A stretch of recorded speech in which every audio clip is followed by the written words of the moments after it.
बदलते हवामान आणि पडलेला दर यामुळे सांगली जिल्ह्यातील सोयाबीन उत्पादन शेतकरी संकटात सापडले आहेत। आधीच उत्पादन खर्च वाढल्याने शेतकऱ्यांवर आर्थिक ताण पडला आहे। आर्थिक संकट ओढले असतानाच आता कष्टाने पिकवलेली मालाला दर मिळत नसल्याचे चित्र आहे।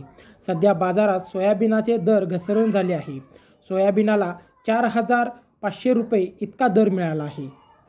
माझं नाव शरद रावसाहेब पाटील, मौजे डिग्रज, तालुका मिरज, जिल्हा सांगली। मी सोयाबीन उत्पादक शेतकरी आहे। मी यावर्षी माझ्या 5 एकर क्षेत्रावरती सोयाबीनची लागवड केलेली होती। या सोयाबीनच्या पिकावरती नैसर्गिक आपत्तीमध्ये येलो मोझॅक व्हायरस व सततचा पाऊस या 2 गोष्टींचा अटॅक झाला। त्यामुळे ह्यावर्षी फार नुकसानीत आलेलो आहे। 5 एकरावर फक्त 25 कट्टे सोयाबीन झालेलं आहे। बाजारात त्याला भाव आता शेतकरी 4 ते 4,500 रुपये या किमतीने मागायला लागलेत। व्यापाऱ्याकडून सांगण्यात येते की आणखी 2 महिन्यांनी सोयाबीनचे रेट वाढतील, म्हणून ते सोयाबीन आमच्या गावातील जवळजवळ 70% लोकांनी अजून विक्रीसाठी बाजारात पाठवलेलं नाही, तो घरी तसाच ठेवलेला आहे। सरकारनं या गोष्टीकडे गांभीर्याने बघून थोडासा हस्तक्षेप करावा व विम्याचं संरक्षण असू दे किंवा बाजारातील भावाची स्थिरता असू दे, या गोष्टीकडे प्रामुख्याने लक्ष द्यावे।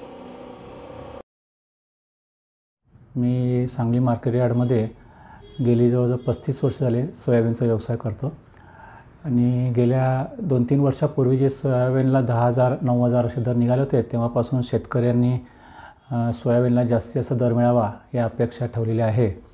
यावर्षीचा सुरुवातीला 4,500 ते 5,000 दर होते, परंतु ते आता वाढून जवळजवळ 5,500 झालेले आहेत भविष्यामध्ये।